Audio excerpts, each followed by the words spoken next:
Oh, all right. Should we do the thing? We should do this. All right. I am already prepared with a bright spot, so we have to record this episode before I forget it.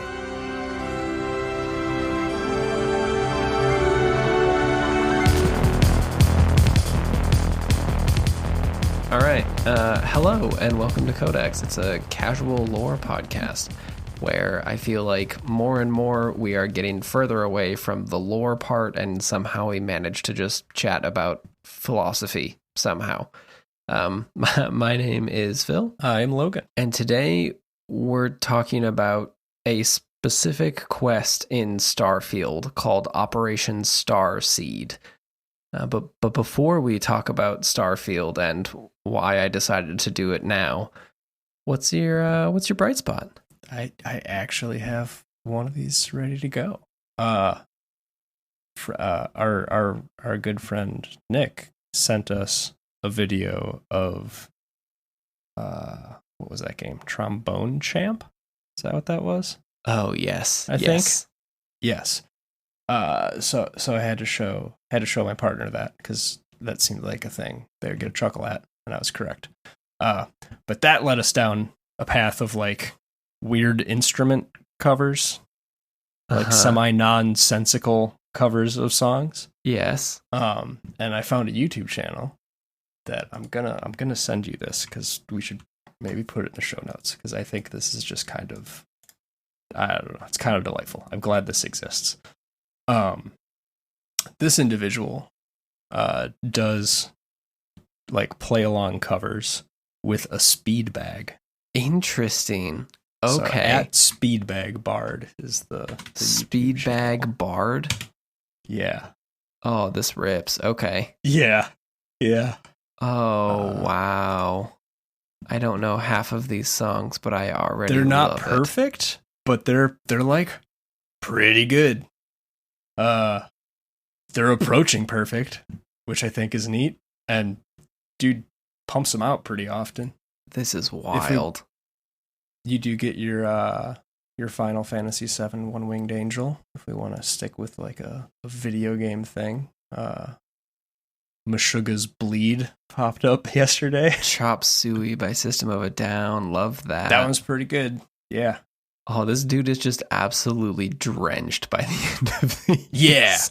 Yeah. I don't know if he is like, if it's like doing 40 takes in a row before he nails it, or if this is just like he throws on a playlist and a workout and just sits there for 2 hours cycling through songs and uploads one when it lines up appropriately. I'm not really sure what the production process looks like for this individual, but my God, they are putting in work. It's one of the, I feel like Speedbag is one of those things that you just see it done and you're like, oh, I could do that. And I know that if I were to do that, I would either hit myself in the face or it would just never work. Yeah, I remember messing with one for, I don't know, 15 minutes or something at buddy's house, I think. And it is definitely one of those things where, yeah, you've seen it done and you're like, oh, okay, I could do an incredibly amateur version of this probably. And no, yeah, it is a humbling task. Yeah. Oh boy. Oh, this, I guess this kind of encapsulates how I feel about these videos in general. But the first comment on one of these videos that was posted 2 weeks ago is, this feels like it should have been uploaded 13 years ago. And this is the type of YouTube that I remember. Yes. Yeah. Wow. I get that vibe for sure. Are you now we're just fully in a YouTube hole, but are you aware of Shitty Flute? No. Shitty Flute is also YouTube that I experienced probably 13 years ago. Looks like they're still out there doing it. They have significantly more subscribers than my poor Speedbag human. Yeah, so the one I remember is from 7 years ago, and it is Britney Spears' Toxic. And if song. you would like to absolutely have a grand old time, you should do that, because it is my second favorite bad music cover of YouTube. My my actual first favorite one, and you should add this because it just brings me great joy. Have you heard the Jurassic Park Melodica cover? Probably, if it's the one that's like stuck in my head forever. It is 30 seconds long, and it is still one of the most joyful things I've ever seen on YouTube. Is it the one that pops up right after the like "Welcome to Jurassic Park" line? It's as the brontosaurs are walking out of the water, and everyone is looking so awe-inspired, and it is incredibly well done. I love it. Makes me smile every time. Silly instruments playing impactful moments. Always good. Always good. My bright spot is less silly, I guess. I have been for 13 weeks now. I've been training for a half marathon, and last Sunday was my it was a 12-mile run that I did, and it was like beautiful, gorgeous morning out in Boston, and I ran from the Arboretum, which is just like this beautiful, it's run by Harvard. So it's like one of those cool arboretums that has, you know, like all the fun like brass tags on everything. And we used to go there all the time. And then I ran up past where we used to live, and then ended up running all the way through Boston, and then coming back because Boston is small. But it was like absolutely wonderful. So the I guess bright spot one is it was a really nice run. I haven't done a long run like that ever before, and it was been like building up to it for several weeks now, and it was good. It went really nice, and I was really happy with it. But bright spot number two is I am officially in my taper, so that is my longest run, and I am winding down the mileage until race day in like 3 weeks, and then I will do the big run. But I'm now in the just kind of rest in your body. So after doing like 13 long weeks of building up mileage from I haven't run since college, it is nice to finally take a break. The deload week is always. How long do you have before? 3-ish weeks. 3-ish? Okay. It's the first week in October. Okay. And I'm real excited for it because it's like in a part of Massachusetts that's like, it's absolutely wonderful. It's like a seaside town, and it's just running on all of the roads that go along the coastline of the whole place. So it's going to be like absolutely beautiful, and the leaves are just starting to turn, and it'll be 50 degrees probably. So it's like prime conditions. That's ideal. Yeah. And then I'll be done by like 10 o'clock in the morning. So then I have the rest of the day to just gorge myself on lobster rolls, because we got like a Airbnb up there, which is perfect. Mostly what I'm looking forward to. It'll be nice to finish the race, but you know, at this point, the goal is finish, and then lobster roll. Yeah, it will be nice to be able to say you have finished the race. yeah, exactly. I know we've mentioned this offline a bit, but have you further considered your winter cardio solution? No, I was actually, I've been thinking about it a little bit more, and I don't know what I'm going to end up doing. I think I have a little bit of time before the fear of ice really slips in, but I still don't know. It might just be biking, or at that point I might have to like find a gym and bite the bullet and just go on a treadmill, which sounds like death to me, but you know, that is miserable for a lot of reasons. Yeah, like nothing like 10 miles on a treadmill in the deep dark winter, but maybe it would be fine. And you get to be surrounded by strangers who are using equipment improperly. Yeah. I don't know. I haven't thought about it too much. I've been thinking like, okay, well, I finished this big running project, and now I have spent 16 weeks relearning how to run properly. Now what? Like, do I just sign up for another one? Like a real marathon is, I'm in my mid 30s. I do not have a marathon as like a fun new project I'm going to pick up. You're in the right city for it. Yeah, I know. You don't have to go that far. They just released the target times for the 2025 Boston Marathon, and it is in order. It's like a lottery system to even get an entry, but in order to do it, you have to run. I think you have to run a previous like qualifier marathon, and you have to do it under 3 hours. Which, like, just to put that into perspective, I will be running half that distance, and my target time is 2 hours and 20 minutes. So, like, the amount of absolute training I would have to do to even get close to getting a ticket for that thing is nuts. And then you have to get lucky. Yeah, right.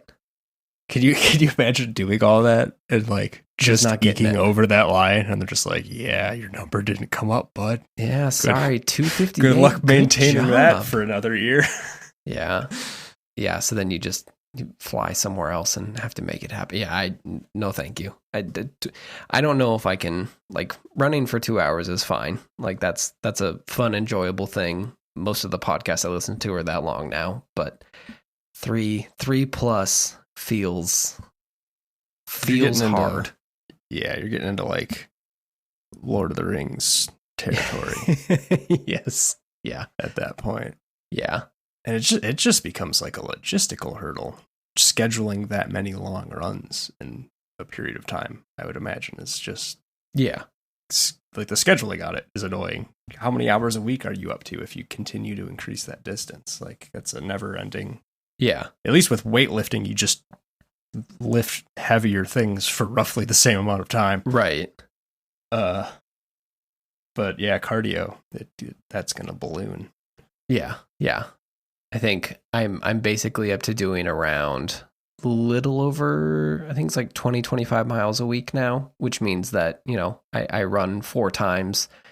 I ran 12, and then the remaining 12 to 15 are split between 3 other runs. And like those are pushing 40 minutes to an hour now. So it's, you know, I am running 6 hours a week, and that is a lot of time to fill.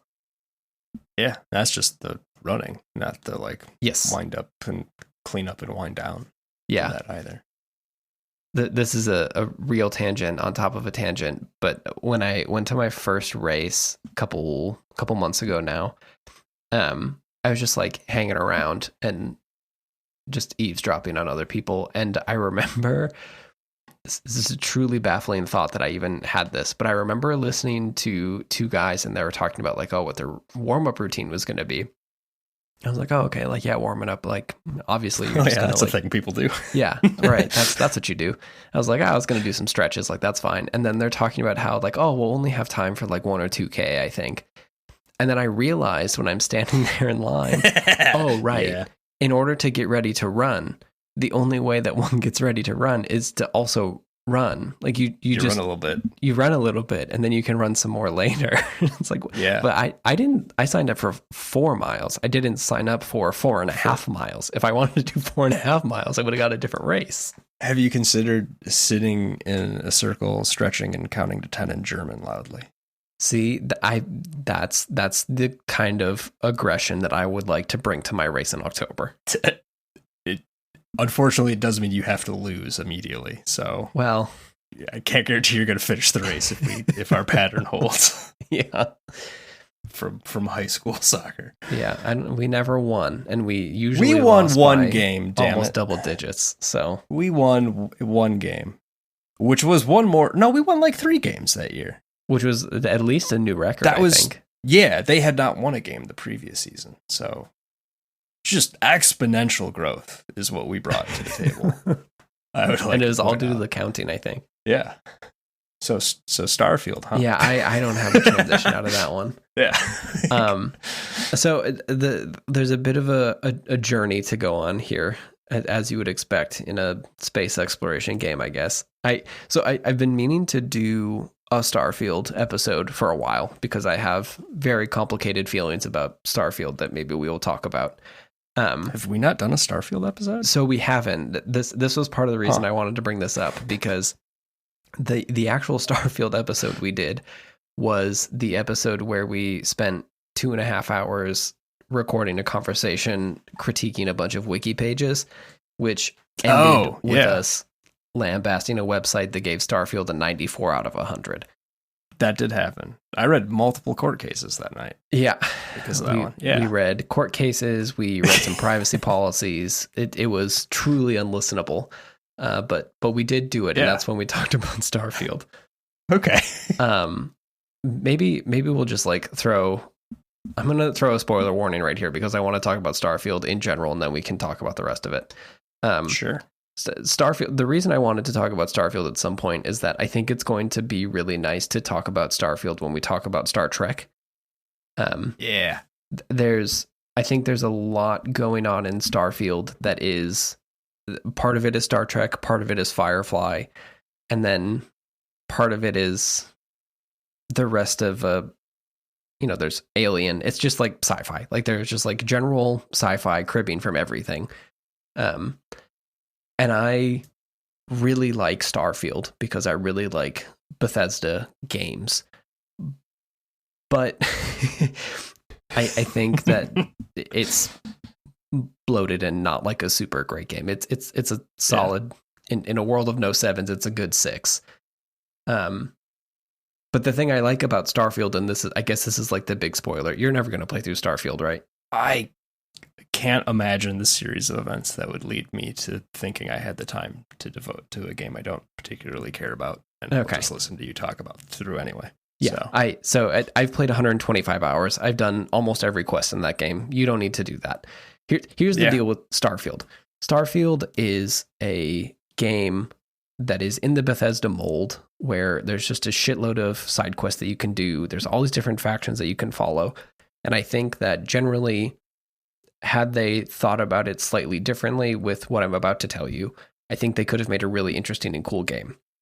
The main conceit of Starfield is that you are just a random nobody, and you are on a mining contract, and then you find part of an ancient artifact.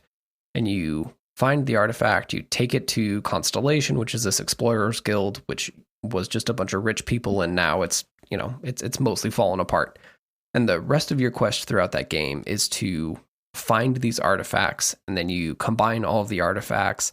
You run into these people that are called Starborn, which is like the great mystery of the game. And then what you end up doing is you put all the artifacts together. You find out that it is a like powerful source thing that when you go to do your warp jump, when you have the artifact powered on, you go to this thing called the Unity. And the Unity is where you have your end of the world, kind of like look at all the choices that you made, be judged for what you have done. And then it is a multiverse story. And you new game plus in Starfield.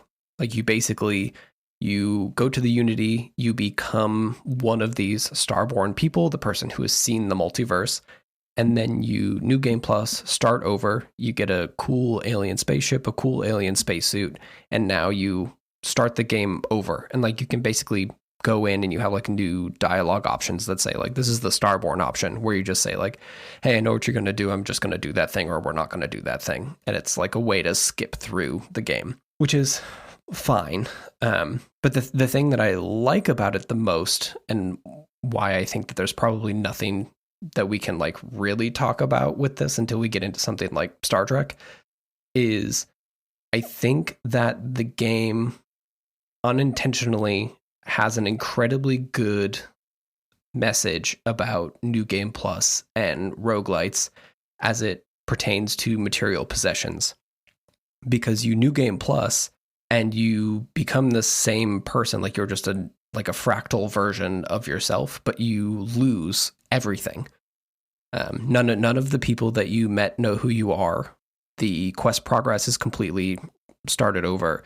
You don't keep any of your things. Like literally you have a spacesuit and a spaceship, and you start the game over completely blank.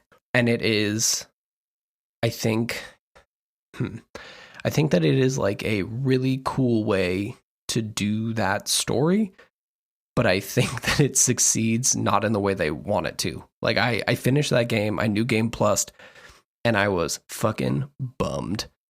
And not because like I lost all of my stuff, like all of that work that I put into it was gone, but it was this like incredibly empty feeling of joining this new galaxy all over again that was filled with all of this wonder in the first playthrough I had. And my like romance partner and all of the people that I met and like all of these great progresses that we made and side quests and everything was just gone. And you just start over, and this massive expansive world that, you know, was lambasted when it came out as being a bunch of empty planets felt empty. Like there was nothing for me to do anymore. And I think that it was like incredibly powerful that like you can reapproach the same galaxy with all these things that you knew and then basically see the finiteness of all of it. But I don't think they meant to do that. And that's just a very long, I guess, like spoilerly ramble about Starfield. But I have very complicated feelings about it. So when Shattered Space was coming out, and I think it's coming out next week, I jumped back in because I wanted to drive the cool thing that drives like a warthog, which does indeed drive like a warthog. And also just kind of like revisit the character. And I reloaded a save before I went to the Unity, so I can like go back, get all of my cool stuff, go to my base that is only shipping containers, because also I'm one of those people who hoards everything. And then I remembered that there was one quest that I had completed last, and I had forgotten about it because it was a tiny little miscellaneous blip on my quest log. And then I remembered that it was actually quite interesting. So I went back, and that is what today is about Operation Starseed, the last quest I did in Starfield before I hit the Unity, and also I think the first one I ever picked up. Interesting. Okay. So you've come full circle, as it were. Yeah. Operation Starseed it has nothing to do with what I just said, I guess. Operation Starseed is it is that old Bethesda quest design, I think. It's like a little irreverent, it's a little philosophical, it's kind of absurd from its face, and also somehow at the end the choice that you make at the end doesn't follow through really to like any greater effect, but it is one of those ones that, especially in our modern times, I pause the game and pulled up a walkthrough and like, okay, like let's make sure that the thing that I'm about to do is what I think is going to be happening, because it does feel like this is of consequence. So yeah, Operation Starseed. So it is Operation Starseed it's a miscellaneous side quest. So in the like parlance of Starfield, there's main quests, faction quests, side quests, and miscellaneous. And the miscellaneous ones, they don't have a description. They barely, I don't think they even have a name. I think the actual thing is that you get originally is something like check out the distress signal on Charybdis 3. And that's it. And that's a very like Star Trek original series opening monologue right there. Let's check out the distress signal on Cestus 3. Yeah. And I think everything that I was reading says that you pick up the quest by going to that star system and getting the distress signal, but that's definitely not how I got it. I think I randomly overheard it in just like in idle dialogue as I was running through the town to sell all my shit for the third time. But it's just kind of like an innocuous thing. But the weird thing is that the star system that the quest takes place in, it has a level cap of 65, which is like, I think that I just hit level 50 in my endgame save. So it was like, I was not going to be going there for a while. Is that a suggestion, or is that like a relatively hard requirement? It's a suggestion. I think it's like the enemy level scaling. So it basically means that most of the enemies that you run into will be around that level. But I think I was reading that there's one like particularly hard enemy there, and it usually drops around like level 85, so like plus 20. So it's like a pretty hard fight. And it's like manageable for how I ended up doing it, but I remember it being less difficult than it seemed like it should be, but still kind of a tense fight.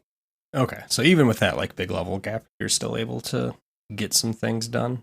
So like RuneScape, your player level caps out at like the mid to upper 120s, we'll just say. But you can take on like a level 300 guy, no problem. But I've also played games where if someone's, 3 levels ahead of you, you can't even damage them. Yeah, I don't think it's that harsh. Like I was able to like make it through there. I think it becomes, I'm sure that there's like some level of multiplier that is layered on like damage done and like weapon strength and everything, especially since they're like mostly beasts that you're dealing with. But okay, at that point I was like rolling around with the best stuff that you can have because I had cracked that game open. So yeah, I'm sure that's what you do to a Bethesda game. I feel like that is exactly what I do. I'm going to play this until I break the math and maybe never touch it again. Yeah. Also, maybe not finish the main quest. I always finish the main quest. If I get to the point where I am playing the game, I will always finish the main quest. I guess like besides Skyrim, still haven't even started the main quest on that one. But I did not get far either. I did break that game wide open, but did not get through the main quest very far. Oh, I never even really. I played more of that game in VR than I have in anything else, and it still didn't do it for me. Well, that'll be a different episode. Yeah. But so the Operation Starseed is like a pretty high level thing, which is weird because one of the outputs of this mission feels like a thing that you should probably have pretty early on, but we'll get to that. So basically you go to Charybdis 3, you receive a distress signal, and it's coming from a robot, and it's basically asking for vital supplies to maintain the mission of Facility Crucible. And mission is capital M capitalized. So some good mystery there. When you land, you pop out of your ship and there's a walled, it's like settlement in front of you, and a robot comes out and meets you, asks for 150 units of copper to maintain the mission, and then someone else walks out, just like another settler named Ada, and they tell you that you're the first visitor to ever come to Crucible. And then she also mentions that there are societies there and that you should visit Franklin. Is this... Sorry, I'm backing up slightly, but is this Charybdis 3 as in the sea beastie Charybdis? Yes. Yep. Okay. And is Franklin the name of a town in a different Bethesda thing, or do I have wires crossed? That's a good question. I don't know. Okay. Yeah, I'm not sure. All right. So you go through the settlement, and it's like 3 or 4 houses with like some that they are all modern like space habitats, and you go to them and you enter the first one that is open with the little quest marker on it, and this is like turn number 1 of this story. The person that you meet is Franklin, but you may notice from his old-timey suit that he is actually Franklin Delano Roosevelt. Ooh. And this is why I wanted to talk about this in relation to Star Trek. Okay. As in actual Franklin Delano Roosevelt, or is that unclear? I think that is up to us to decide. All right. It is, I guess it's like kind of, so maybe to like crack this open a little bit, this entire mission is kind of like a morality play and a discussion on identity, as well as like a discussion on nature versus nurture. So it's right in our wheelhouse. Yes. So it is believed, or I guess known by Franklin, that he is a clone. It is alleged that he is the clone of Franklin Delano Roosevelt, like pulled from his genetics. Like he is a clear, and when you look at him, he is a clear, identical version of what we remember Franklin Roosevelt looking like. What era FDR are we talking? And is cloning like a standard thing in Starfield? No, it is not. Okay. I do not remember any other instances of cloning going on. Okay, interesting. And he is like full blown, like fireside chat radio play version of FDR. Like when you conjure an image of FDR in your mind, that is the one. Minus, he is not in a wheelchair. Okay, I was gonna say that was my next question. Nope, not in a wheelchair. Is he suspiciously seated the entire time? No. So okay. He's the person that you talk to first, and basically he gives you a little bit of the lowdown of what's going on here, and he explains that that they are a group of clones. They're a society. They're living in this place called Crucible, and he is the leader of one of the capital S societies, referred to as the Pragmatists. And he tells you that before he tells you what the Pragmatists are and kind of what the problem that they're having is, you should go meet the other two leaders, one of them being Amaniranas. We'll talk about her in a second. And then perhaps a little bit more interesting just for some of the things that he ends up saying. The third leader of the other society is Genghis Khan. Okay. So he leads the FDR leads the Pragmatists. Amaniranas leads the Believers, and Genghis Khan leads the Renegades. And we'll kind of do them in reverse order. All right.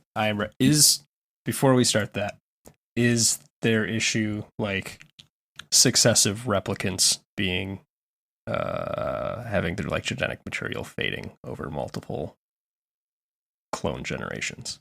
No, actually. Okay. I'm trying to figure out like exactly how close to one of 3 next gen episodes this plotline's gonna end up being. No. Okay, continue. We'll scratch that off the list. We'll continue assuming this is going to be the Masterpiece Society episode. Yes, they are not. They are not degrading. Okay. So the Renegades, they are led by Genghis Khan. And their whole deal is that they actually don't feel any connection to what is going on in Crucible. So the Crucible is a walled settlement, holds these 3 tribes of people, and they all know that they are there as part of the capital M mission.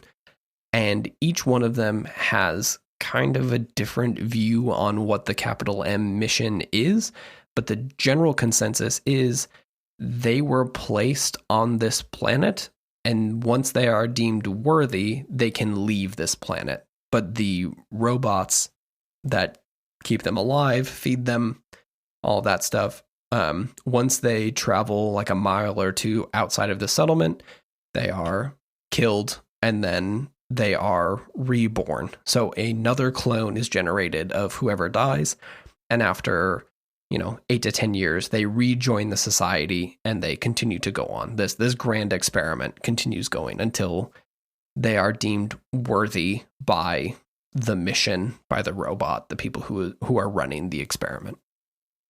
Okay. Is this like they're like Buddhist nirvana undertones to some of this?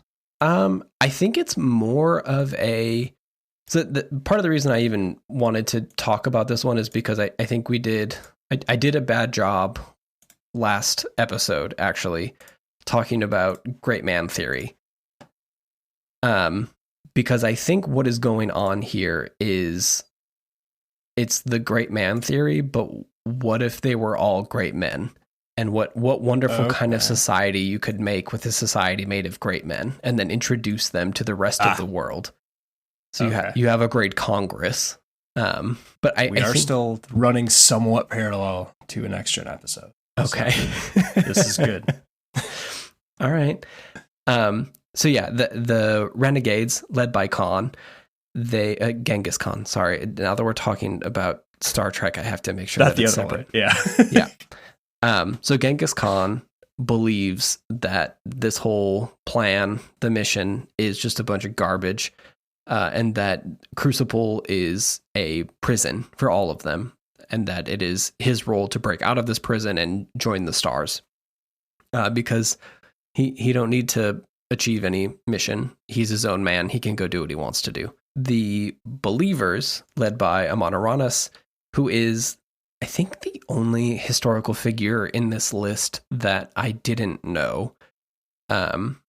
Very, very briefly, she was the queen of the Kush, like the lower southern part of Egypt, I think, in like the 3rd century, 3rd century BC. And she basically fought the Romans to a stalemate, pushed them back, so that stopped the Roman push into Africa. And she is like lauded as like the person who held them back, and is like a great leader. But there's also a lot not known about her, because the language that her people wrote in is still indecipherable. Wow. Okay. But the thing that's kind of interesting about her in this quest, at least, is that as the leader of the believers, their point of view is that they are reincarnations of their genetic donors. And they are kind of ready to reclaim their mantle and spread across the settled systems and lead the people in potentially bloody revolution. But, it's not really mentioned. What was the name of this this quest? It's called Operation Starseed. Starseed. Okay. Wonder where they're getting that. So she like believes that she is Amaniranas. Okay. Not that she is a clone. Like she like makes it quite explicit that she is this person, and she has just been reincarnated in the future, and her role is to basically, reclaim the mantle that she had. So you talk to them, and then you go back to FDR, and he tells you what the vision for the pragmatists are. And basically, their whole deal is that they kind of want to take the middle of the road approach. And they want to prove themselves capable by following the rules of the mission, and that they're capable of integrating into the settled systems. They're also aware that they are clones. I think Franklin refers to FDR as, I think, like he's a great admirer of the true historical figure FDR. He is a genetic clone of him, but he, knows that he is not Franklin Delano Roosevelt. Okay. That's a pretty different headspace then. Yeah. Yeah, so he knows that he is not FDR. Amaniranas believes that she is that leader. And Genghis Khan is just kind of like, I know that I am not this person, and I was fed all of the things I needed to be fed in order to believe that I am this person, but I don't care about those things. I just want to get out of here. Is this place known out to like to the broader Starfield universe? No. Or it does not appear on any star charts. Is the weird tooltip that you get every time you visit this place. No one knows that it exists. Okay. Yeah. We're still doing. I will point out that since you mentioned original series Khan, his first appearance was in Space Seed, was the title of the episode. Oh, funny. And they're like genetic constructs that are supposed to be superior to your standard human, and it goes bad. So this will probably go great. Yeah, this will go great. Nothing to worry about. This is probably fine. So there are some other people that you run into. The main name ones are, remember Ada that I mentioned at the beginning? Mm-hmm. That's Ada Lovelace. Okay. Yep. You also run into Amelia Earhart. How'd they find her? Yeah, so we will continue to dig into this conversation. Okay. There's no like explicit answers, but yeah, Amelia Earhart is a very interesting thing that either at some point they did find her in the far future. That's the utopia they want to have, or something else is going on. She does weirdly.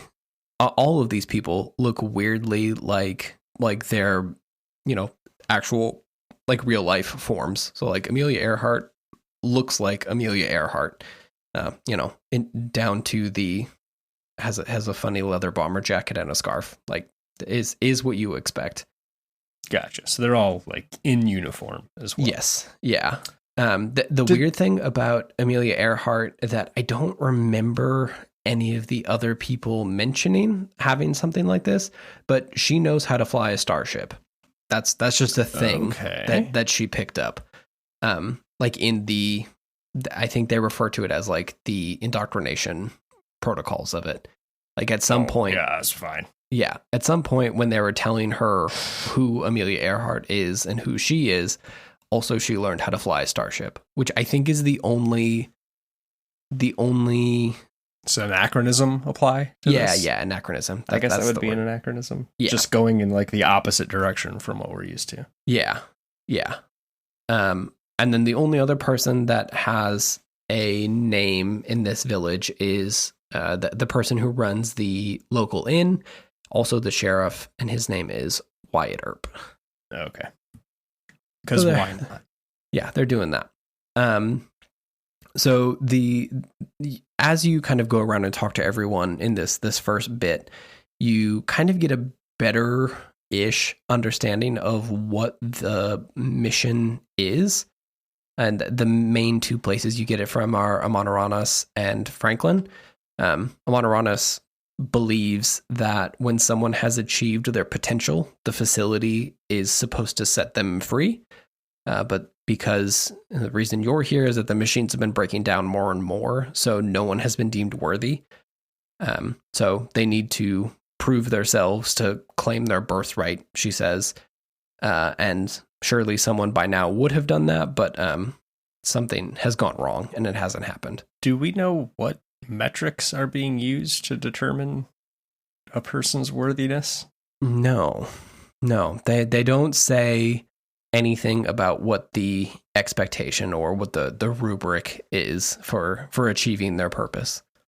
Because we're starting more than a little eugenicsy. Yes. So I'm assuming their barometer is not great. Yeah. It seems like the only thing they know is the eventual goal of the project. So that's, I guess that is more of the mission in a corporate sense than mission in a like journey to achieve a goal situation.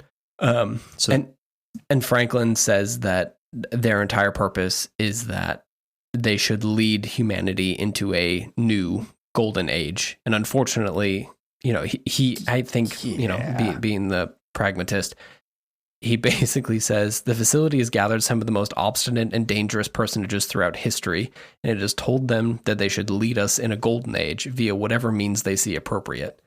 Setting us all loose, in part or as a whole, would invite disaster. We're barely fit to lead ourselves, which I think is kind of a good teardown of the notion of the great man theory, but what if they were all great men? Yeah. This is... If you want the eugenics wars of the 1990s, this is how you get the eugenics wars of the 1990s. Yes. Yeah, we might have to go back to original series to do our Starfield tie-in here. We'll see. Hell yes. So yeah, that is the stage setting that you get when you start this mission. You're tasked with flying to, so you're in the Crucible, which is the settlement. You are supposed to fly to the facility and investigate the facility, see what you can figure out, because they cannot go there because it's too far away. But before you go there, Wyatt Earp wants to talk to you in a shadowy cave outside of town because he has some really important news. Just for super chill reasons, it needs to be in a cave really far away from everybody else. Yes. Don't tell anyone where you're going either. Yeah. So you go there, and he's like, "Hey, this, it's really important news that you're here. Turns out the really important news is I'm gonna kill you. Yeah, I'm gonna kill you and wear your clothes and leave." Kind of. Okay. Not to that degree, but he knows that you're going to the facility, and if you go to the facility, you're going to learn some things about Wyatt Earp. And what you're going to learn about Wyatt Earp is that he's not actually Wyatt Earp, and instead, he's actually the clone of H.H. Holmes, and he is masquerading as Wyatt Earp because every time his identity is revealed, everyone kills him. Do you know who H.H. Holmes is? Murderer of note. Yes. Yeah. Weird House? Is that also? Yep. Chicago Exposition Weird House guy. Yep. Yeah. Yep. Okay. Allegedly America's first serial killer. Yeah, I'll probably quibble with the definition of all the words you just said. Yep. If it comes to it. So basically he corners you in a cave and you have to like persuade him down, otherwise you have to do a murder. And you can persuade him down and basically say that, like, hey, you don't have to be that guy. You're just his clone. And this is the real, like, nature versus nurture thing. Like, you are his clone and you have been fed his entire life and you know who he is.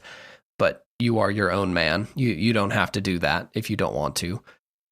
Is it somewhat telling that the way that he solved a problem was not confronting it and instead trying to do a murder, and he runs an inn, so maybe the game has thoughts about that? Maybe, but you can talk him out of it if you want to. And do you actually talk him out of it? Like, you do. If you choose that path, is that a functional solution? Yeah, you can talk him out of it. It's not like a super hard persuasion check. I mean, ask me how to explain the persuasion system in any one of these games, and I will say it is all random chance, but I was able to do it after reloading a save. So, Yeah, I was gonna say the system is quick save and reload until it does what you want it to do. Yeah. So I managed to do that, and his like name will change to H.H. Holmes, but he'll tell you, hey, don't tell any of the leaders what you know about me, because that's bad news and bad things are going to happen, because last time that came out, they all killed me. How would they know who that is? Great question. That would be an entirely meaningless piece of information. Yeah. Do they deal with like language barrier between these individuals at all, or nope? Just the like steep racism that would be present in every interaction? Nope. Okay. They don't really address any of that stuff. I wonder how much of that is just like the same reason that FDR doesn't have polio, is that we selectively chose what these people are, because they do not seem to be prejudiced in a way that you would expect, or have like, besides like very superficial, like FDR is a politician. Amaniranas is more of a like, not even like bloodthirsty queen, but like very much sees her way to success through the lens of a 3rd century BC ruler, perhaps. And Genghis Khan is just like, he wants to do a murder. Like, he wants to spread among the stars and take whatever he can. Very surface level stuff. Mm-hmm. Okay. So Holmes' inclusion seems odd given the list of other people who we generally put in the camp of like positive historical figure to some degree. Yeah. I mean, even his backstory is substantially different. I don't know who's stoked about that guy being around. Where I feel like you can find somebody who is going to be into every other person you put. Like, you will find the supporters, but okay. Yeah.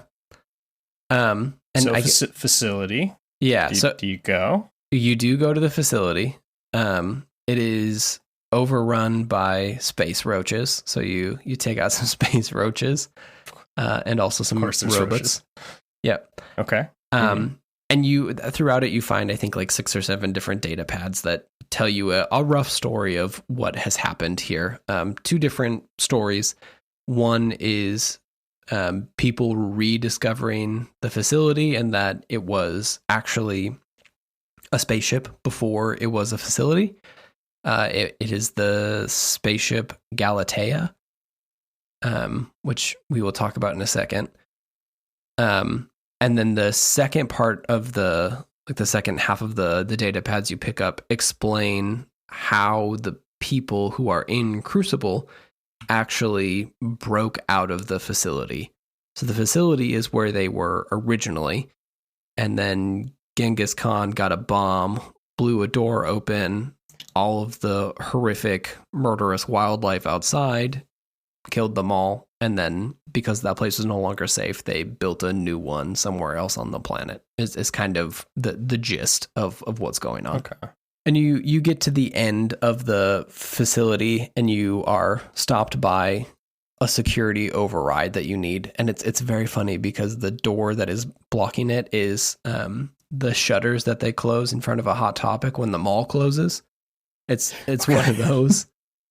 Doesn't feel very secure. Completely impenetrable barrier. But you have to go get the security clearance. And the place that you have to go to get to the security clearance is you have to find the sister ship of the Galatea, the Beagle. Does the Beagle ring any bells? Galatea did not. Galatea probably wouldn't. Okay. Beagle. They're mixing their metaphors a little bit, but the HMS Beagle is the ship that Darwin sailed on. Where he did all the surveys and was that was the Galapagos ship.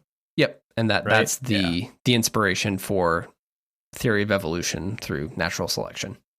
Yeah, which is, relevant to what's going on here, I guess. I mean, they're doing unnatural selection though.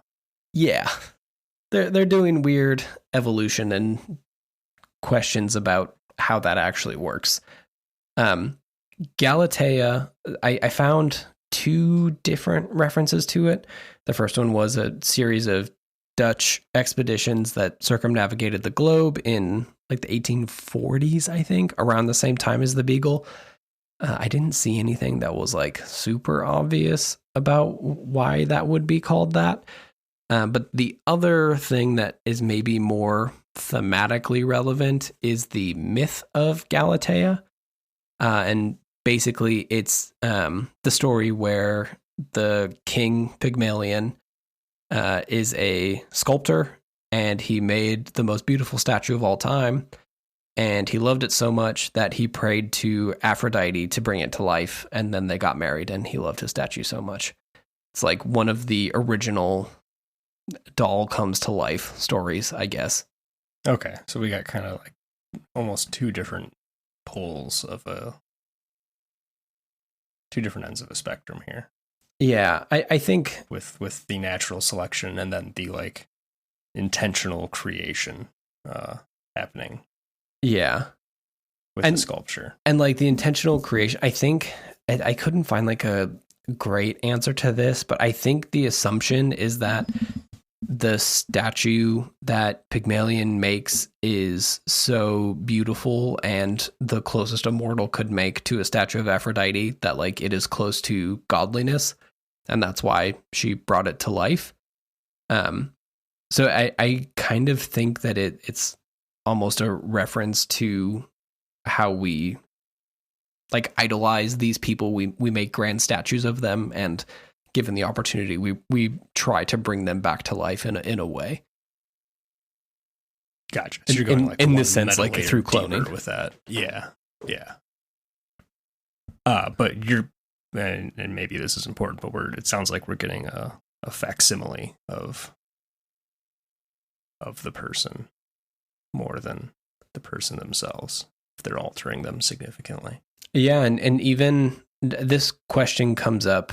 This comes up in one of those data logs that you find. So you come across a data log that's written by Ada Lovelace, and she has a list of unanswered questions before they leave the facility. The first one is, who created the facility? That's humans created the facility when they left Earth. We'll talk about that in a little bit. The second question is the mission the real reason the facility was created? Not a super great conclusion to that one by the end of this mission, I don't think. And then kind of the more important question that is probably worth discussing a little bit. Her third one, do we really share the DNA of our namesakes? When we're talking about 3rd century BC Egyptian rulers, or specifically Genghis Khan, I think they even, in one of the data logs you find later in the mission, they refer to him as a Franken Khan, because... That's pretty good. Yep. Because they have to reassemble all of the genetic tissue, or the genetic code to, you can't just find Genghis Khan's body, right? Like he's not just out there to get cells off of, or DNA. They're working backwards. Yeah. Do we know, like, roughly what year these things are taking place in? What year Starfield what takes year place? is the event of Starfield? That is a really good question. That is knowable. It's interesting to me that it seems like, at least of the individuals you've mentioned, FDR is the most recent, and presumably Starfield takes place relatively far in the future. Is there anyone in between FDR and modern day Starfield? Because that's a huge gap that I would assume would have a pool of general thinky people to draw from that they are intentionally or otherwise choosing not to here. Yeah, so the game, the first date in the game is May 20th, 2330. So you are significantly far in the future, especially removed from even people like FDR. Yes. There is a slight mention, I think it is actually from FDR, and I don't think I have the shot here, but he basically says, so there's a bunch of the people walking around who are just generic NPCs, and he mentions that, who's to say what Julius Caesar actually looked like, or, some modern person of note that we wouldn't even know about. So I guess they're leaving the option open that some of the people walking around very well could be important, prominent figures from history. We just, I think that's probably part of the facility not working anymore, is that they never got the program. Gotcha. Okay. So that might just be a function of writing efficiency more than some intentional plot reason. I think it's a little bit of both. So the next part of the mission is that you have to go back. You go back to the Crucible village, and you have to talk to Franklin, and basically tell him the information about what's going on. I might be getting this out of order, but it actually doesn't matter that much. So then you travel to the Beagle. So the Beagle is still a ship that is out there in the stars, and you land on the ghost ship, and there's a bunch of robots on there that you gotta take down. But there is no one alive on the ship, and you realize that at going through the logs and everything, that what ended up happening here, they were attacked by pirates. They fought off the pirates, but unfortunately their ship was damaged enough to where they had, I think, like one more jump. They jumped one more star system. They ran out of juice, and they were just floating there aimlessly in space until they all died, and now it's a ghost ship. That's a bummer. It's a real bummer. Space Tomb. Yeah. Is there an indication of when that happened? Is that a recent event, or is there just a bunch of skeletons hanging out? There's not even skeletons, so who knows? Who knows how long ago? There's like logs throughout, like you'll open up computers and stuff, and you'll find out that the mission that launched the Galatea and the Beagle, it happened around the time that Earth was like no longer inhabitable. And you, I think the way that this is like really going back almost a year now to when I finished Starfield, but I think what happened was when they discovered the faster than light grav drive stuff, the experiment did something bad to the Earth, and it was like really accelerated bad stuff. So like Earth is not habitable anymore, and these ships were launched slightly before that happened. So like after faster than light travel was discovered, but before the Earth was completely uninhabitable. But it was known that was going to happen.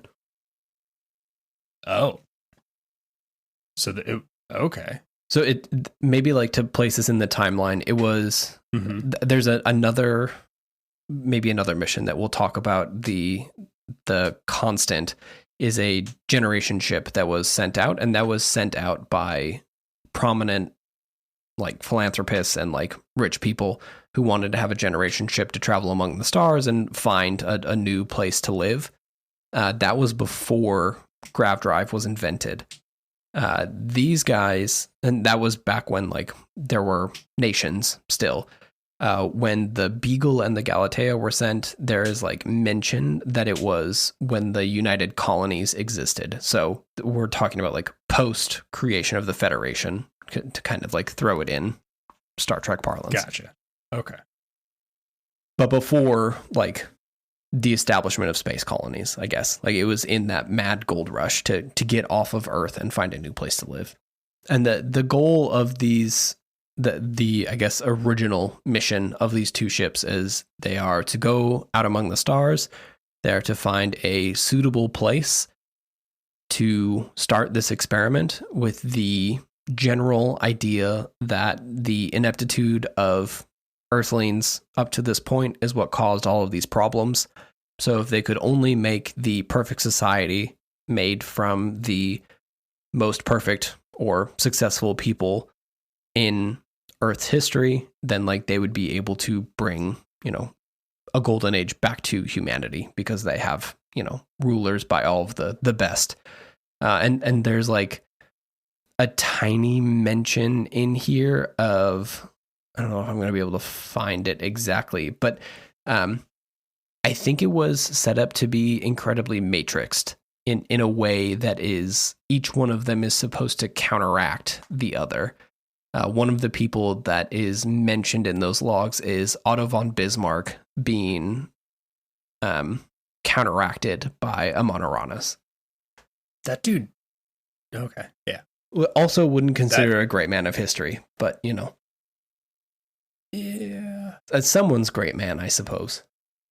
He, like, very successful diplomat for his day, staved off and or made inevitable World War I, depending on exactly how you want to take a look at that. But at least accomplished, I guess. I would put like in your Genghis Khan category, maybe. Where you're like, that is a definition of remarkable you have done.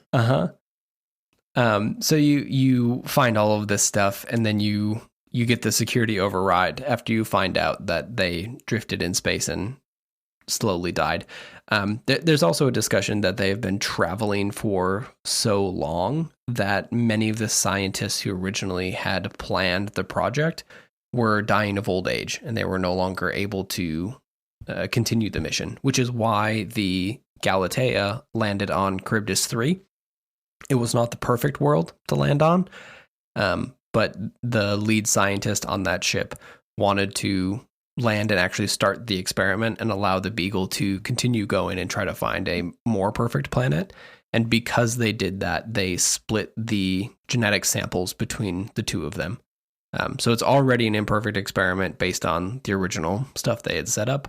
And that kind of explains why possibly some of the clones that are in Crucible are not, you don't find Otto von Bismarck. Like there is an entire half of the society that didn't make it. And all of those samples were destroyed in the pirate attack. This was a dumb idea to start with. Yes.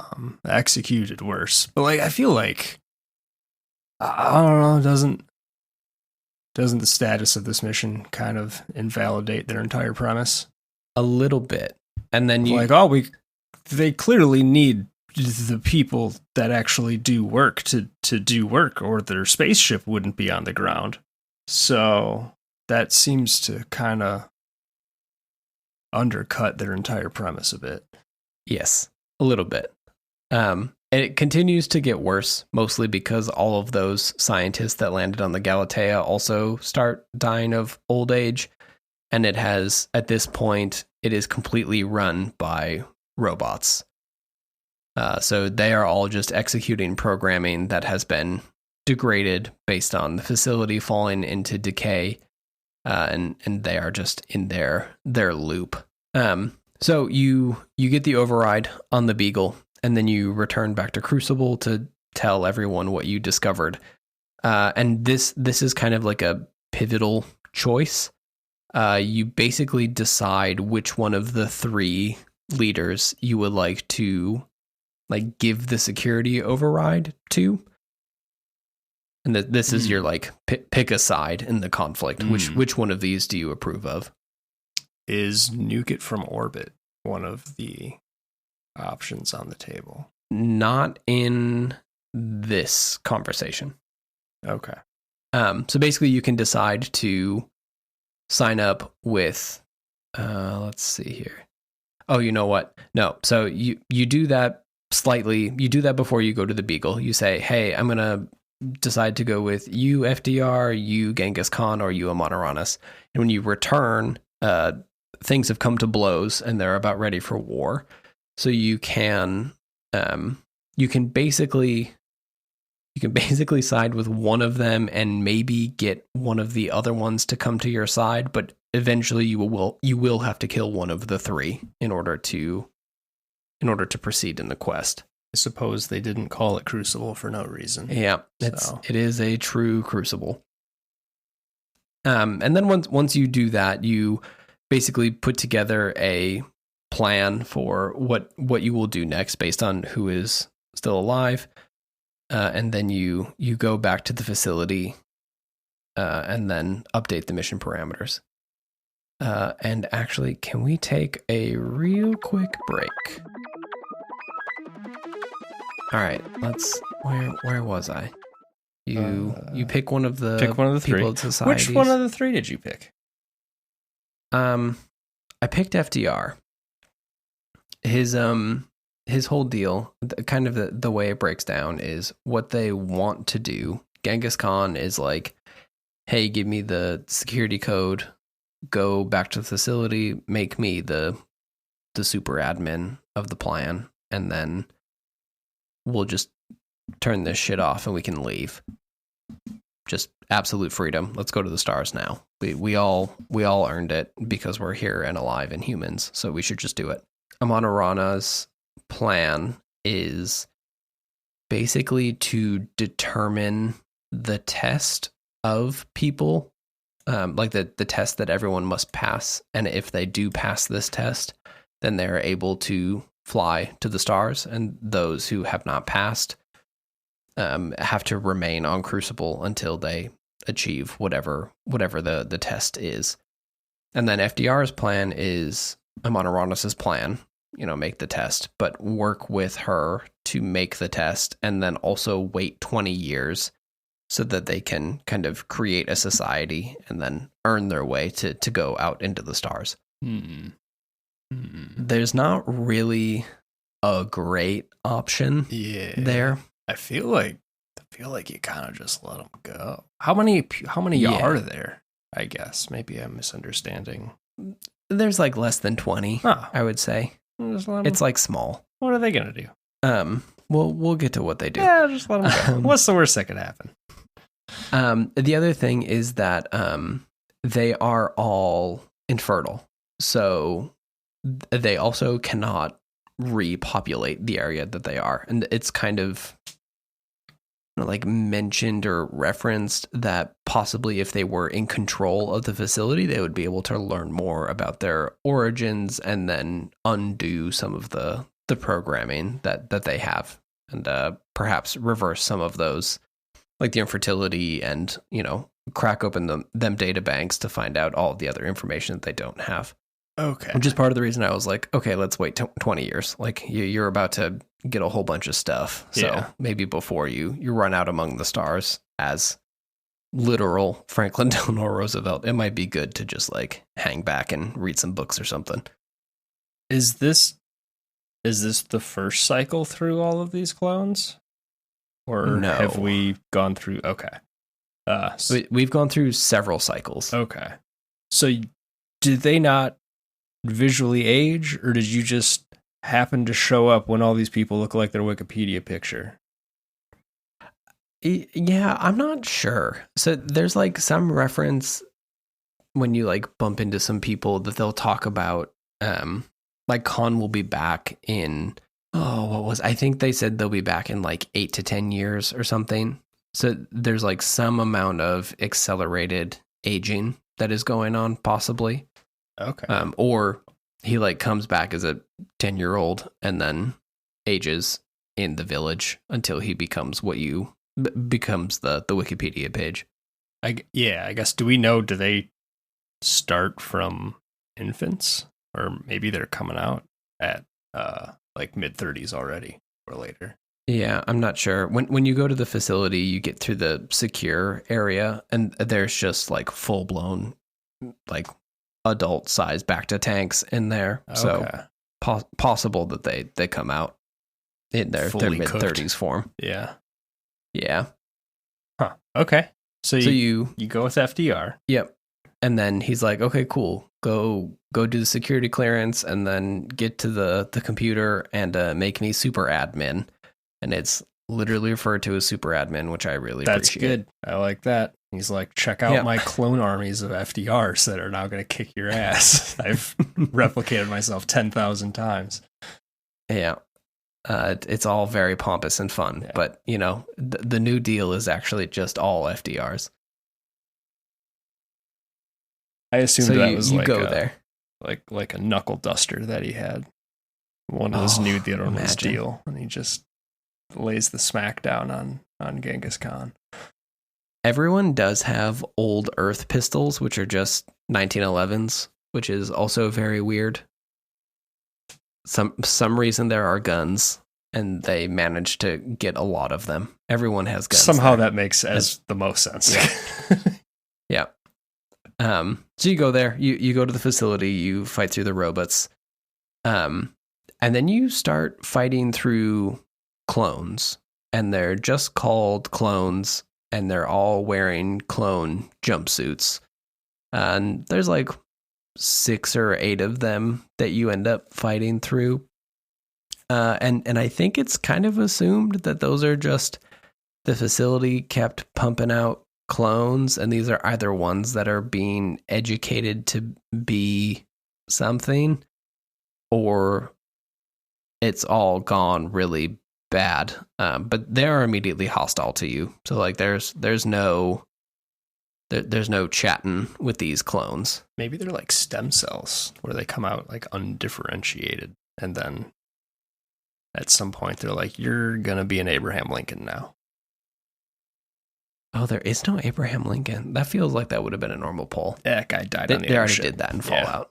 That's so you murder all them clones, and then you get to the computers, and this is both the most interesting and kind of most disappointing part of this mission, is that there's a bunch of communication between the 3 different main scientists of the program.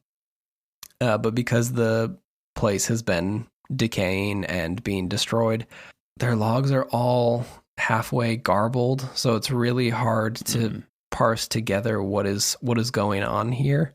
And I just really wanted some closure, and there isn't a ton here. But basically, there is a big discussion about what the actual criteria for success is. Like, what is the mission, and how do you know that they succeed? The existential question of Starseed here. Yeah.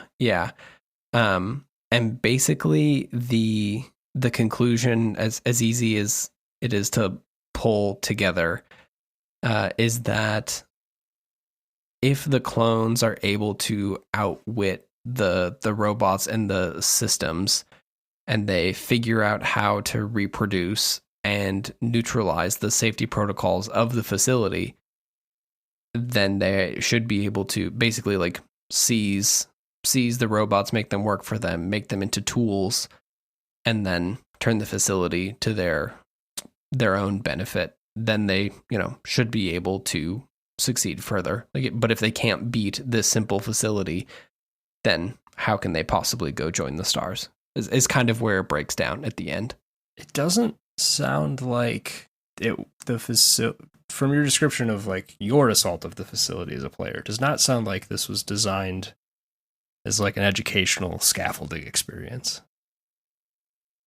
There is like part of it that is like before the security checkpoint. It is very much like these are the dorm rooms where Genghis Khan and Ada Lovelace hang out.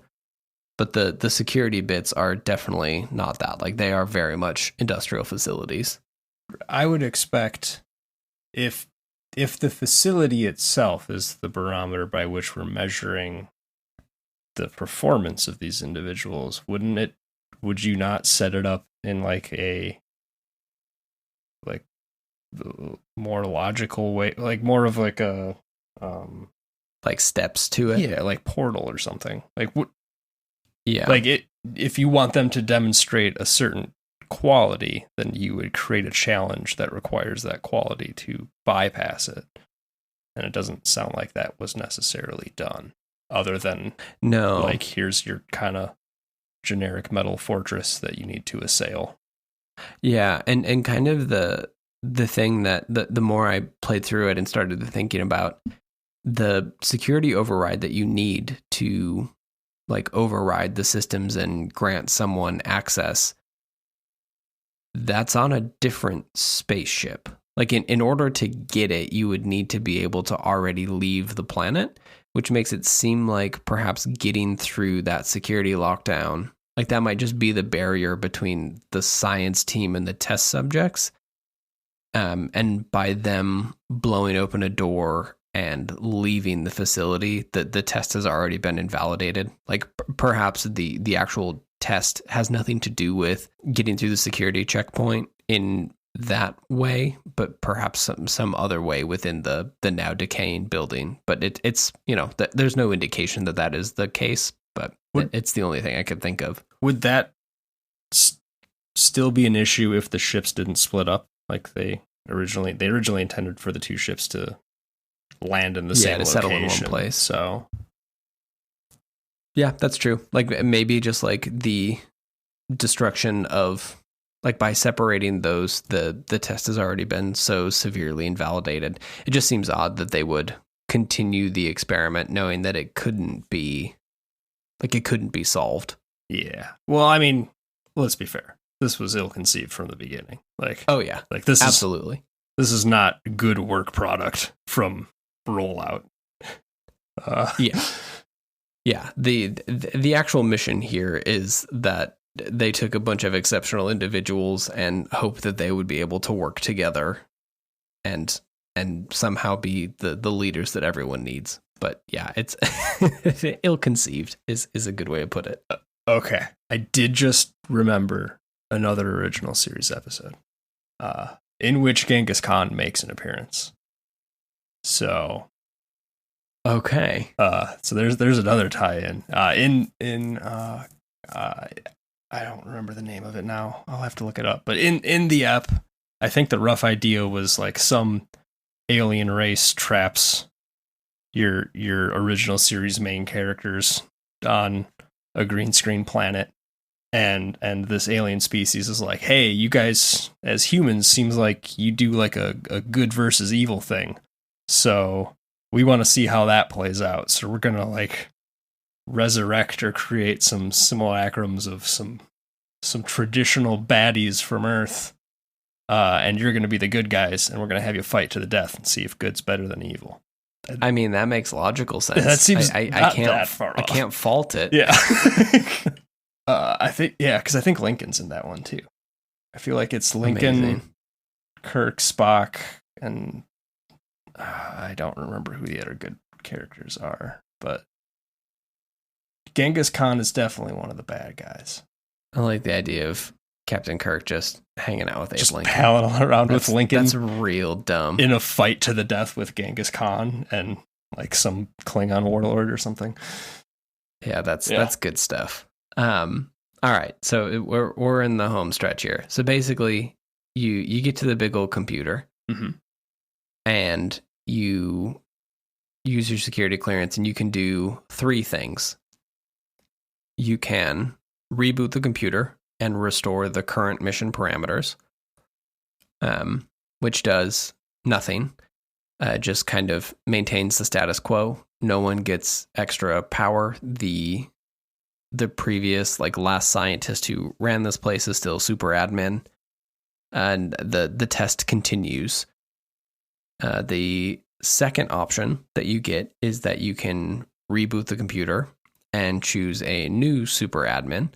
Now that the lead scientist is dead, you can pick one of the leaders that remains and put them in charge. And then the third option that you get is that you can initiate a full project cleanse, and it kills everyone. Yep. Yeah, that one, I think, maybe. Yeah.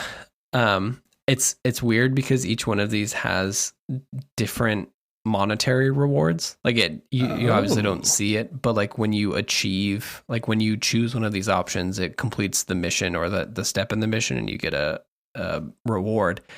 And I find it very interesting that achieving, like choosing one of these options has a different monetary value. How and I kind of see it as like an interesting way for the game designers to moralize the choice a little bit more than maybe you would expect.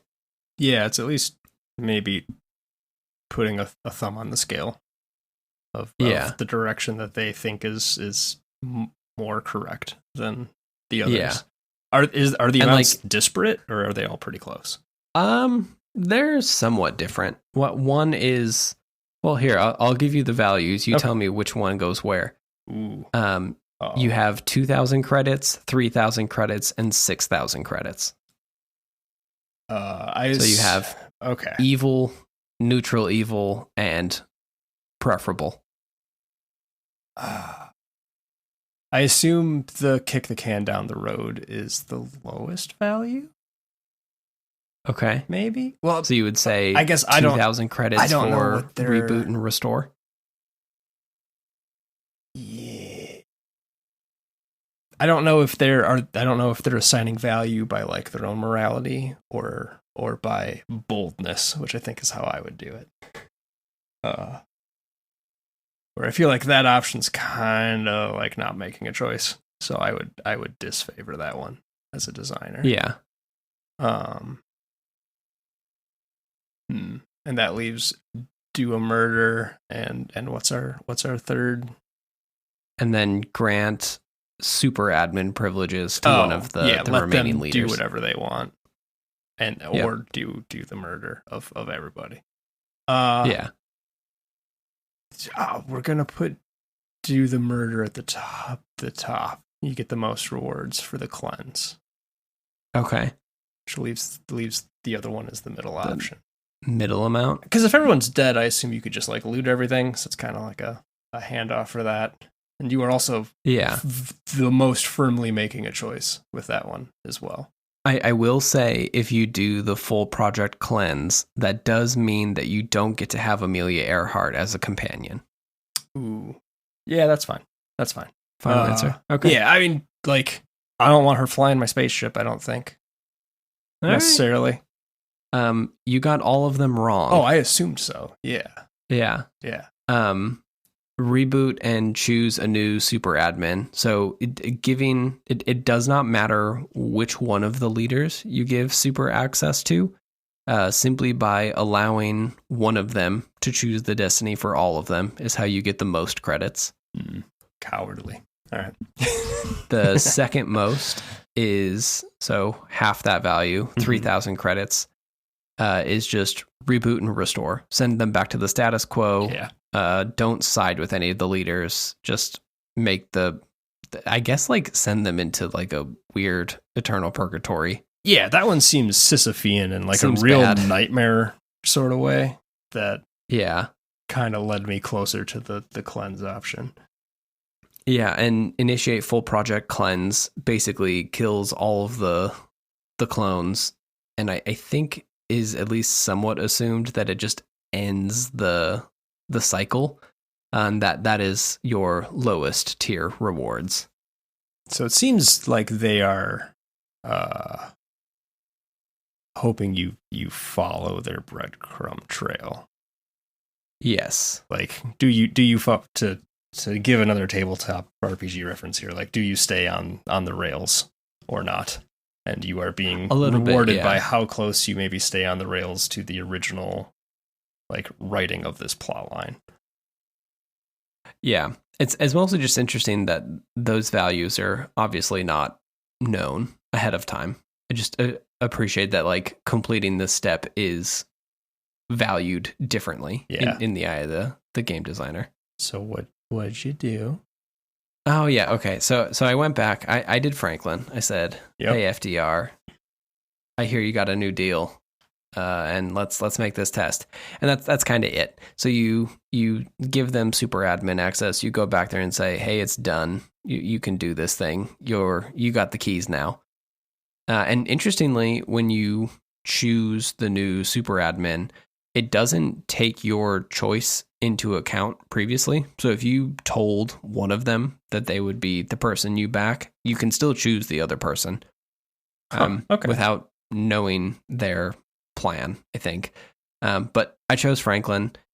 His whole deal is that he and Amaniranas, because I talked her down, they are going to spend 20 years to create a new curriculum or a new, like, success test for everyone to pass. And in 20 years, those people will be tested, and then they can journey beyond the crucible if they succeed. Other choices are Amaniranas. She creates a test and then administers it now. Kind of the thing that I haven't mentioned about her is that she kind of has, like, cult vibes to her, and she very much wants to spread her empire across the stars in kind of like a real, like, I don't know if this is going to mean anything to you, but in a really, like, Fremen kind of way, like the 1,000 years of, or 10,000 years of, like, Fremen jihad across the Dune Empire. That seems less than courteous, we'll say. Yeah. And then the third option is, obviously, if you put Genghis Khan in charge, if he somehow manages to succeed, he just, like, ends the program and is like, everyone to your starships, which is not ideal. And it's mostly not ideal because this is kind of like the last bit I have for this quest.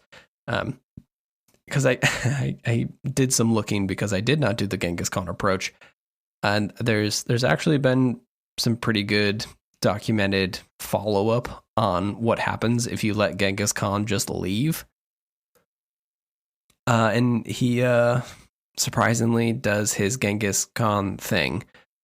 He will pillage and plunder across the galaxy, and you will bump into him as you play the game. And he is just full-blown pirate mode. But every time you run into him, he will have a slightly better ship, and he will be higher leveled, and he will talk to you in very gleeful terms about all of the people that he has murdered so he can steal their stuff. Solid. Okay. So they're kind of embracing the, like, biological determinism. Yeah.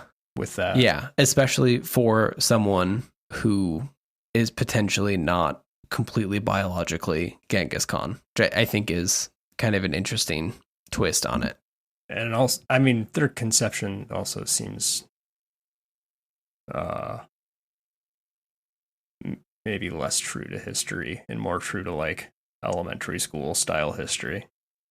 Yeah, like popularized versions of it. Which I suppose if they're working backwards, then they're like, if they're moving from their endpoint of their current conception of who that person is and designing the root of it, then that seems like a completely false replication then.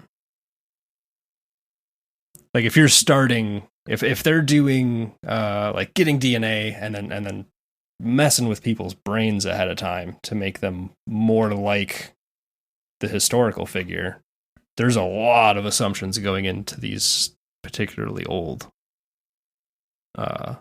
individuals. Yeah, especially, and like it, comes down to they only have so much time to tell people who these people are. So you cannot tell an entire lifetime of things without spending an entire lifetime. And especially like I was saying, Amaniranas, a lot of her like historical documentation is in a language that we still don't understand. So there's a lot of teaching by historical, the stuff that is written by the Romans about her and all of that stuff, right. Who tells that story and how does it get out there, and how does she learn who she is based on, not even firsthand accounts. Right. Like, I guess to my point, you've not made that person. You have made a stack of like survivorship bias and your own preconceptions more than anything vaguely historical.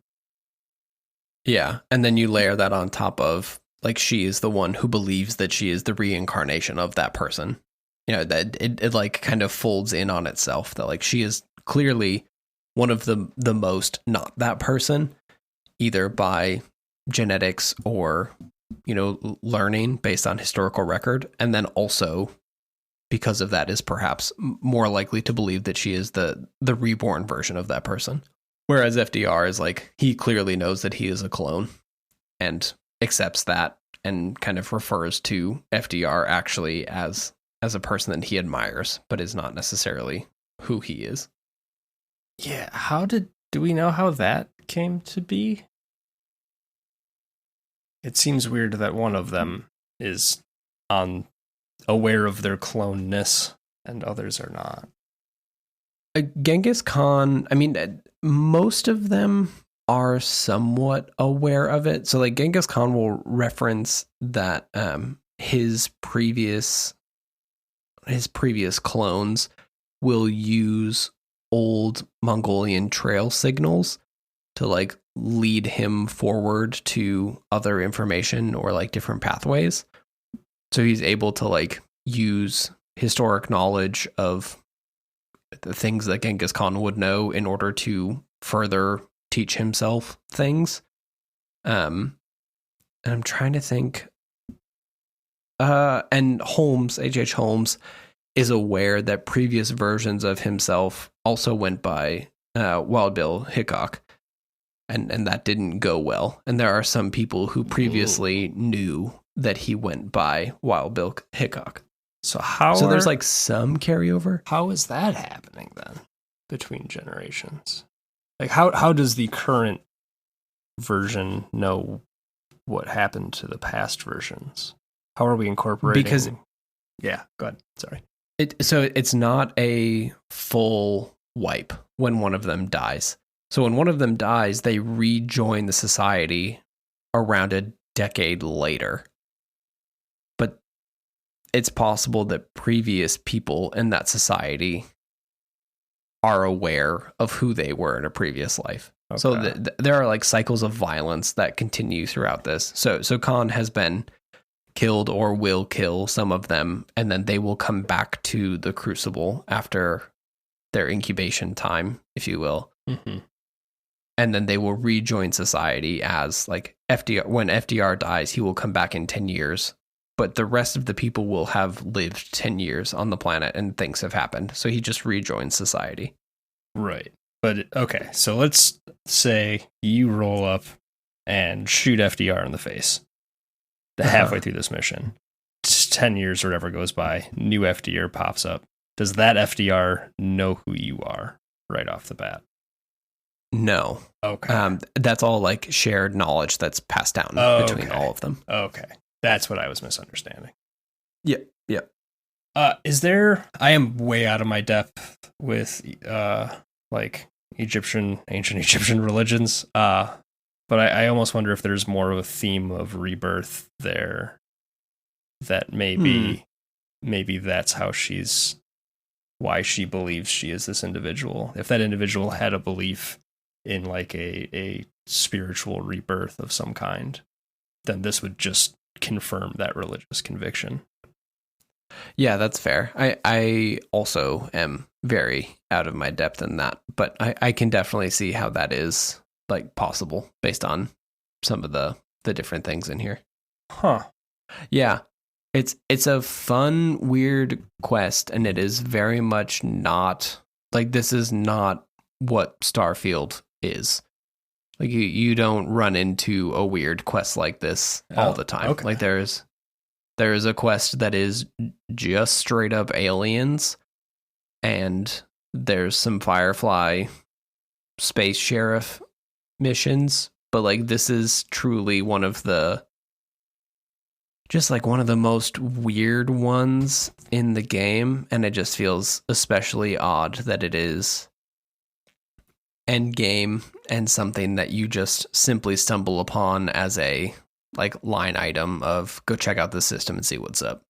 I really want to know the like development background Yeah. of that. Like, were all of those intentional choices, or was this someone's pet project that people did not want in the game, and this was the compromise of like, fine, we'll put it in the game, but no one's gonna find it unless they go looking for it. It's not really gonna matter, but we'll put your maybe, weird but thing in there. It's the part where like you only get like 6 companions in this game, and one of them is Amelia Earhart that you get from this mission. And like all of the voice, like when you listen to the FDR voice lines, it's like what you imagine FDR to sound like. Like there is a lot of money and effort that went into making this mission be what it is. And it just feels wild that it is just tucked away in like a line of dialogue you pick up in a bar somewhere. Yeah, so you could miss this without ever knowing it. Oh, yeah. Huh. Weird. And I think that it's like one of the weirdest ones out there. Like I enjoy most of the quest lines in Starfield, but like this is just like such a weird, I don't know, it takes like maybe an hour and a half to finish this. I ran through it again last night, but like it's just like a weird thing. And you know, like I mentioned earlier, that the generation chip and everything, it's very fascinating to see, like, this is a version of how do we deal with the fact that Earth is no longer inhabitable. And like, I don't know, like, this does not feel too far afield from something that you imagine happening in 150 years when we can no longer live on this planet. Like, when someone has to be like, how do we restart society? I don't know, like dig up Abe Lincoln and see what he's going to do when he talks to George Washington, and they will make a great new American society. Yeah. I can see that happening. Yeah. We have people doing originalism now, so. Yeah. Not that. Yeah. Yeah. Just equally stupid. Fight me, anyone, on that. Yeah. I don't know. I'm glad they're taking swings at doing like just weird, more weird out of these games. That's what I want. Yeah. There's plenty of like the main quest line is also very weird, but not in a is this due to reincarnation of FDR kind of way, which I appreciate. Did they ever quibble over like, is there a meaningful distinction between the clone and the actual person? No, I mean, do the clones have a soul? We do not quibble over the souls Okay. in that kind of way. I'm trying to think if there's anything even with the... Because they're definitely setting up some themes of like questioning the concept of personhood and identity. Yeah. I mean, especially with the H.H. Holmes stuff. Like, there's actually one thing of like, it's unclear. Again, it's in like the weird garbled text, but it's unclear if he was originally H.H. Holmes or somehow like was swapped, like a sample was swapped and they put him on there, and it's just like a weird pet project of testing nature versus nurture. Like, can we teach a person to not be a serial killer, or if we do everything to make him believe that he is a serial killer, will his like personal nature make him not be that? Like, will he be able to choose or not? And it doesn't, like I said, you can persuade him out of doing that, but ultimately he does hide his identity and does try to solve a problem by murder. So, like, what are they actually saying with that? Whom's could say? Why did they put that guy on the boat? That seems like a weird inclusion. If you get to pick all the people, I don't know why you pick that guy.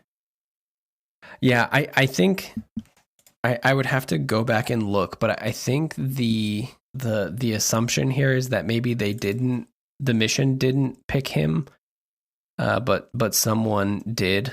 Like, there's just one log that says the samples were switched. Why was there a sample though? Like, I have no idea. Someone did the work, and then they're like, let's swap these out. That's what I'm saying. Is like, I don't see how you get to doing the work. Or you would include the sample that they swapped out is actually for Wild Bill Hickok, which I wouldn't include that guy either. But yeah, I don't know if I would want him on my Golden Age society. Yeah, I feel like the original motives are maybe less clear than the material would have you believe. Yeah. But yeah, that's Operation Starseed. The conclusion of this is you either get to fly around with Amelia Earhart or not, and you can kind of go back there if you want, but it's it's one of these games. So you complete the mission, and then that's kind of it. I wish that there was more about what was going on. I guess the Genghis Khan thing is the actual how this quest progresses if you let him free and it becomes a space pirate. Do you get Earhart as a companion in that case as yes. well? Okay. So as long as you don't do the cleanse. Yeah. Yep. Yeah, you have to like tell her, hey, you can come on my ship if you want, and as long as you don't kill everyone, I think you should be able to let her on the ship. And she just has a fun, like 1930s transatlantic accent and goes around in a spacesuit and also murders aliens with you. So, that's pretty good. Good companion. No Lydia, but, Who is? Yeah. Huh. Well, I'm going to chew on this one for a while. Yeah, this is a fun one. I think we will maybe stop with Starfield with this one for a while, but next week, I think, is when the big expansion about the space snake cult comes out, so maybe we will return sooner than we think. I do have a soft spot for snake cults. It seems pretty good, and this expansion is only about the snake cult, I think. So, man, we might have some stuff to talk about. Impromptu production meeting. We might have to figure out a snake cult month and see if we can grab 3 or 4 properties. Listen, October is next month. That's true. What better time to do a snake cult than spooky season? Starseed is not my favorite name. No, it's not great. Considering the game is called Starfield. I see how they got Starseed, but the place is called Crucible. That also feels like a better name for it. Yeah.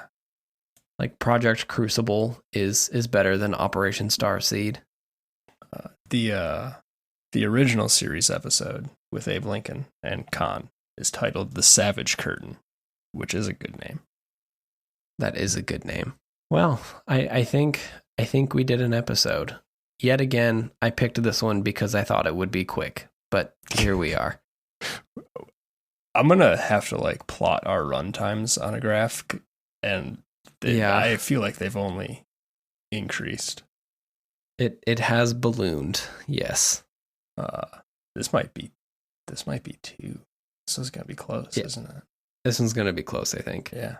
All for a single quest in this game. We didn't even talk about what NASA became or how it became masked or what the United Colonies is or the Great Colony Wars. There's so much we can talk about in Starfield. I didn't even talk about the space religion. That was like the whole reason I wanted to do Starfield, is that there's another space religion, and it is led by the main voice actor is the guy from 2001: A Space Odyssey.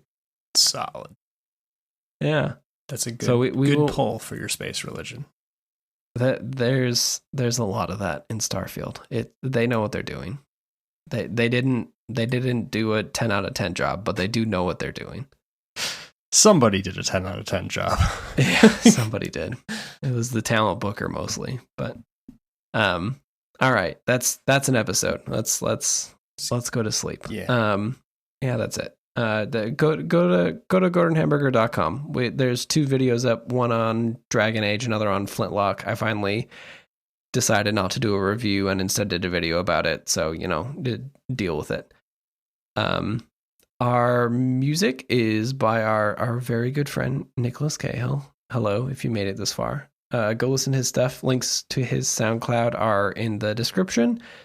And yeah, thanks for listening. We will be back next week with another Codex entry, and I cannot promise you it will be less than 2 hours long. But we will try our damnedest. It could be anything.